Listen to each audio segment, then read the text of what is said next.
let's move to the controversy of Arizona and their immigration law. This law, as you well know, police officers have a right to stop and frisk with just and reasonable cause. It has now given a green light to racial profiling. Do you think that is the case in Arizona? Yes, without a doubt. As we all know, it's not like Arizona or any other state, weren't doing any racial profiling. Okay, and it's not like you didn't have illegal immigration laws beforehand. They were always there. What makes this law different? This law is just a surge. It's a racial profiling surge. Okay, that's how I look at it. It's a reminder. Make sure you go out there and look for any brown-skinned, Spanish-speaking individual, whatever. Check them out. This country has. I mean, what's the percentages of Hispanics in this country? They're growing. They're outnumbering black people. They're outnumbering. They surpass African Americans, and all most of them legal. Period. Okay, so it's still that means it's not justified. It's not justified. You do what if they were doing what they were supposed to do before, they wouldn't have had this problem anyway. Right. Okay. A lot of the border patrols were underfunded or strategically undermanned. So now you have all these Mexicans, or illegal Mexicans rather, coming into the country, bringing in the increase in the drug culture, the gangs, gang wars, killings. So now Arizona says, hey, let's have this law. Senate Bill 1070. Here's the thing. I don't think when they drafted this law that they were thinking about Mexicans. This is one of those what I call anti-Obama laws. This is what I call the Mao syndrome, the mad at Obama syndrome, okay? Right-wing really conservative. Yes. Most of the border states are red states, right-wing conservative states.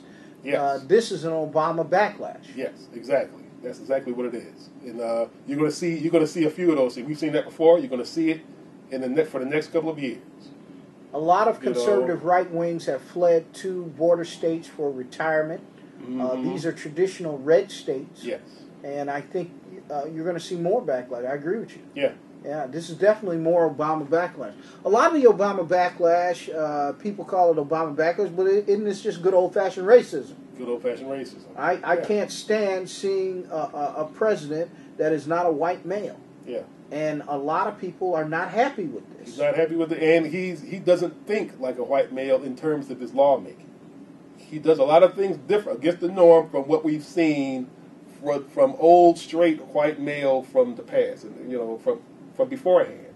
He is, and that's what this country needs. You need somebody who can think a little bit outside the box. Yes. But because it's a black man doing this, because it's not a white man doing this, you would think they would be happy. The economy has gained momentum over the last 3 to 4 months. They added 290,000 jobs just this month. You would think that they would be praising this man for the work that he's done. He's passed more legislation during his 14 months than George Bush did in 8 years. That's right. Why is he not receiving praise? It's just still basic. I don't want to give credit.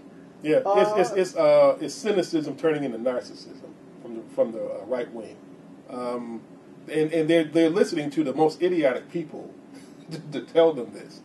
Michael Savage, Rush Limbaugh, Glenn Beck. These are high-paid liars. Even Rush Limbaugh will tell you he's a liar. Yes. Drug addict. He'll tell he's confessed. He's a junkie. Yeah. A junkie on the air. We have no reason listening to this. This guy gets $400 million to go on the air and lie. So it's a crime shame. Sean Hannity, Glenn Beck, all liars.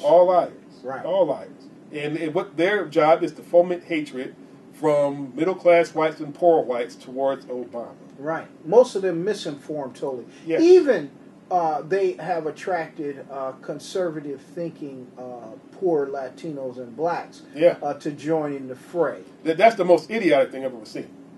But you're right. I saw one guy. There was one black guy. I forget his name, but I posted his link on my latest post on Charles M. Blow's column on my blog. Because Charles Blow from the New York Times, he talked about the Tea Party. He talked about the Dallas Tea Party rally.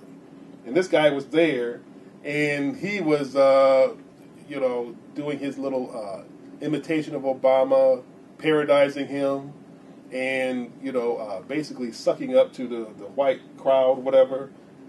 It's just a bad situation. But, what can you do? Right. Hey, that's all for us here on the network. We're here with my buddy Chris Stevenson. Every week we bring a innovative update that we call the network. That's all for us here on the network. All right, Chris, we'll see you next week. See you next week. All right, that's all for us here on the network. I'm Pat Freeman. This is Chris Stevenson. We'll see you next week right here on the network.